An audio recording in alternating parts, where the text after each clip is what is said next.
Couples ఎవరైతే పిల్లలు కావట్లేదు, ప్రెగ్నెన్సీ రావట్లేదు అన్న సమస్యతో బాధపడుతున్నారో, వాళ్ళు ఫర్టిలిటీ సెంటర్స్‌కి వెళ్ళినప్పుడండి, మగవాళ్ళల్లో మొదటిగా మేము చేసే పరీక్ష వీర్య కణాల పరీక్ష. ఇప్పుడు ఈ వీర్య కణాల పరీక్ష ఇవ్వాలి అంటే ఎంతోమంది మెన్‌కి చాలా డౌట్స్ ఉంటాయి. ఎంత గ్యాప్‌తో ఇవ్వాలి? ఈ శాంపిల్‌ని ఇంట్లో కలెక్ట్ చేసుకొని తీసుకురావచ్చా ల్యాబ్‌కి? ఏదన్నా పెరిఫెరీలో డయాగ్నోస్టిక్ సెంటర్‌లో చేసుకుంటే రిపోర్ట్ ఓకేనా?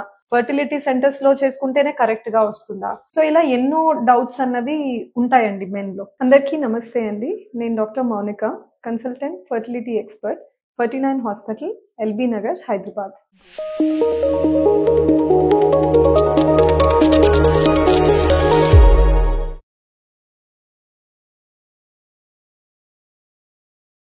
మా దగ్గరకు వచ్చినప్పుడు కపుల్ హస్బెండ్ కి మేము వీర్య కణాల పరీక్ష అడ్వైస్ చేసినప్పుడు కొన్ని ఇన్స్ట్రక్షన్స్ ఇస్తామన్నమాట.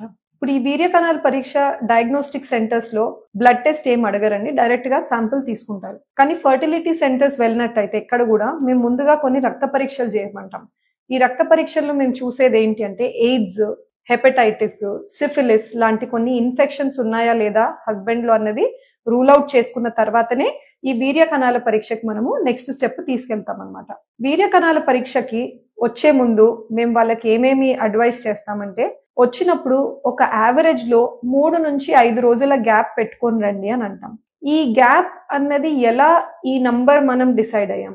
WHO అన్న ఒక సంస్థ, వరల్డ్ హెల్త్ ఆర్గనైజేషన్ అండి. సో వాళ్ళు ఏమన్నారంటే ఒక 2 నుంచి 7 డేస్ వరకు ఈ మధ్యలో ఏదైనా పర్లేదు. సో 2 days to 7 days మధ్యలో ఎప్పుడన్నా గ్యాప్ పెట్టుకొని ఎప్పుడైతే కణాల శాంపిల్ ఇస్తారో మనకు బెస్ట్ రిపోర్ట్ వస్తుంది అని అంటున్నారు.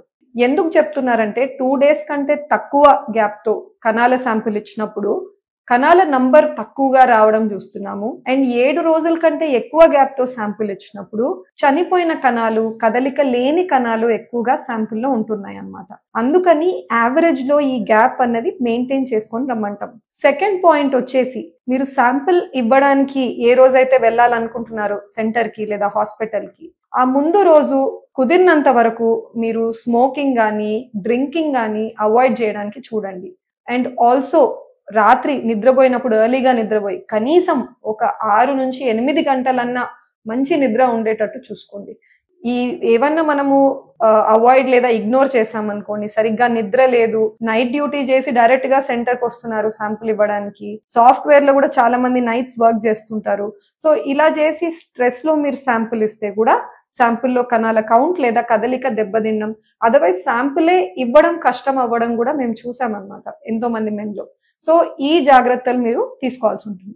అండ్ ఇంకొకటి ఏంటంటే, ఇప్పుడు కొంతమంది వాళ్ళు వేరే టాబ్లెట్స్ ఏమైనా వాడుతుంటారండి, షుగర్ కి కావచ్చు, బీపీకి కావచ్చు, లేదా సరిగ్గా నిద్ర రావట్లేదన్నో, లేదా సైకాట్రిక్ ఇష్యూస్ కి ఏమన్నా యాంటీ డిప్రెసెంట్స్ అట్లా ఏమన్నా మెడికేషన్ మీరు వాడుతుంటే షేర్ చేసుకోండి డాక్టర్ తో.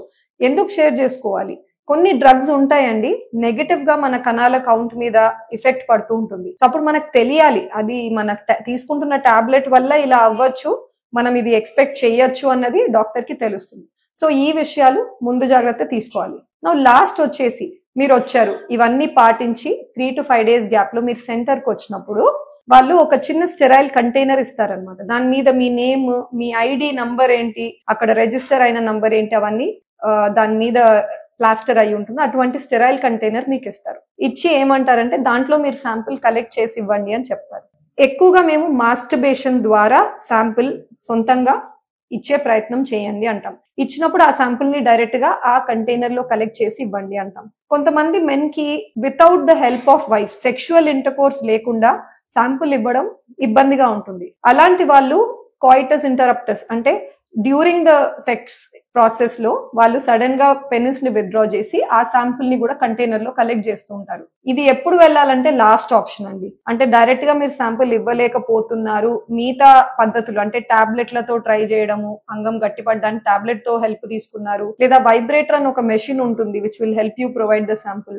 సో అన్ని రకాలుగా మనం ఫెయిల్ అయితే maybe we can go to this option. మీరు శాంపిల్ కలెక్ట్ చేసిన తర్వాత ఆ శాంపిల్ ని ఆండ్రాలజిస్ట్ లేదా అక్కడ పర్సన్ కి హ్యాండ్ ఓవర్ చేసినప్పుడు టెస్ట్ చేయడానికి వాళ్ళు మొదటగా అడిగే క్వశ్చన్ ఏంటంటే, ఏమన్నా శాంపిల్ పూర్తిగా కలెక్ట్ అవ్వలేదా, స్పిల్ అయిపోయిందా, కింద పడిపోయిందా అన్నది క్వశ్చన్స్ అడుగుతారు. ఇలా ముందే ఎందుకు అడుగుతారంటే మీకు వాల్యూమ్ అమౌంట్ ఆఫ్ శాంపుల్ చాలా తక్కువ ఉన్నా లేదా కణాల కౌంట్ తక్కువ ఉన్నా రిపోర్ట్ తప్పు రాకూడదు అన్న ఉద్దేశంతో ముందే అడుగుతారు మాన్యువల్ గా ఏమన్నా ఎర్రర్స్ ఉన్నాయా అని చెప్పేసి. సో అవన్నీ కూడా లేవు, మంచి అమౌంట్ ఆఫ్ శాంపుల్ కరెక్ట్ గా పూర్తిగా కలెక్ట్ చేయగలిగారు అంటే ఆ శాంపుల్ ని ల్యాబ్ లోకి తీసుకుంటారనమాట. శాంపుల్ ని ల్యాబ్ లో తీసుకున్న తర్వాత మొదటిగా ఇంక్యుబేటర్ ఒక టెంపరేచర్ సర్టన్ టెంపరేచర్ లో స్టోర్ చేస్తారు ఫర్ అ వైల్. ఎందుకు స్టోర్ చేస్తారంటే మీరు ఇచ్చిన శాంపుల్ ఇనిషియలీ చాలా స్టిక్కీగా ఉంటుందండి.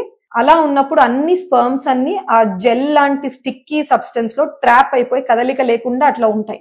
ఆ లిక్విడ్ స్టేట్ కి కన్వర్ట్ అవ్వాలి అంటే ఆ జెల్ లాంటి స్టిక్కీ నేచర్ నుంచి మనకు లిక్విఫాక్షన్ అన్న ప్రాసెస్ జరిగి డ్రాప్స్ లాగా లిక్విడ్ లాగా మారాలన్నమాట. కన్సిస్టెన్సీ మారిన తర్వాతనే అప్పుడే స్పర్మ్స్ అన్ని కూడా ఫ్రీగా మూవ్మెంట్ స్టార్ట్ అవుతాయి. కరెక్ట్ నంబర్ కదలిక పర్సెంటేజ్ అనేది మనం మైక్రోస్కోప్ కింద చూసినప్పుడు ఎగ్జాక్ట్ రిపోర్ట్ అనేది మనకు తెలుస్తుంది. సో అందుకనే ఇవన్నీ జాగ్రత్తలు మనం పాటించినట్టయితే సిమెన్ అనాలిసిస్ లో మనకు వచ్చే రిపోర్ట్ ఆప్టిమం లేదా మంచిగా మనకు ఇంటర్ప్రెట్ చేసుకోవడానికి కరెక్ట్ రిపోర్ట్ అనేది వస్తుంది.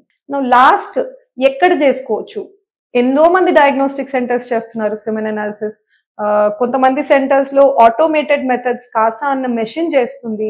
ఫర్టిలిటీ సెంటర్స్ లో అయితే మనకు andrologist specialised in this method చేస్తున్నారు. ఎక్కడైనా చేసుకోవచ్చు అండి సిమెన్ అనాలిసిస్.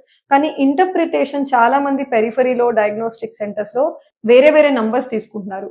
నార్మల్ కౌంట్ 20 మీద ఉండాలి, 50 మిలియన్ల మీద ఉండాలి, 150 వరకు ఉండాలి. ఇట్లా ఒక్కొక్క సెంటర్ ఒక్కొక్క నంబర్ తీసుకునేసరికి మగవాళ్ళకు కూడా చాలా టెన్షన్ అవుతుంది అనమాట. ఇప్పుడు మేము తీసుకునే నంబరు లేదా స్టాండర్డ్ WHO ప్రకారంగా తీసుకునే నంబర్ వచ్చేసి count 16 million per milli litre కంటే ఎక్కువ ఉండాలి అంటాం. బట్ ఈ నంబర్ ఎన్నో సెంటర్స్ లో 50 మీద ఉండాలి, 150 ఉండాలి అన్నట్టు తీసుకుంటుంటారు. అప్పుడు ఆటోమేటిక్ గా మీ కౌంట్ తక్కువ ఉంది అని అక్కడ రిప్రజెంట్ అవ్వచ్చు. సో బెస్ట్ ఇస్ మీరు WHO అడియరెంట్ గా ఎక్కడైతే జరుగుతుందో అటువంటి రిపోర్ట్ మీరు గెయిన్ చేయగలిగితే మీకు రిజల్ట్ కరెక్ట్ గా మీకు తెలుస్తుంది. Thank you.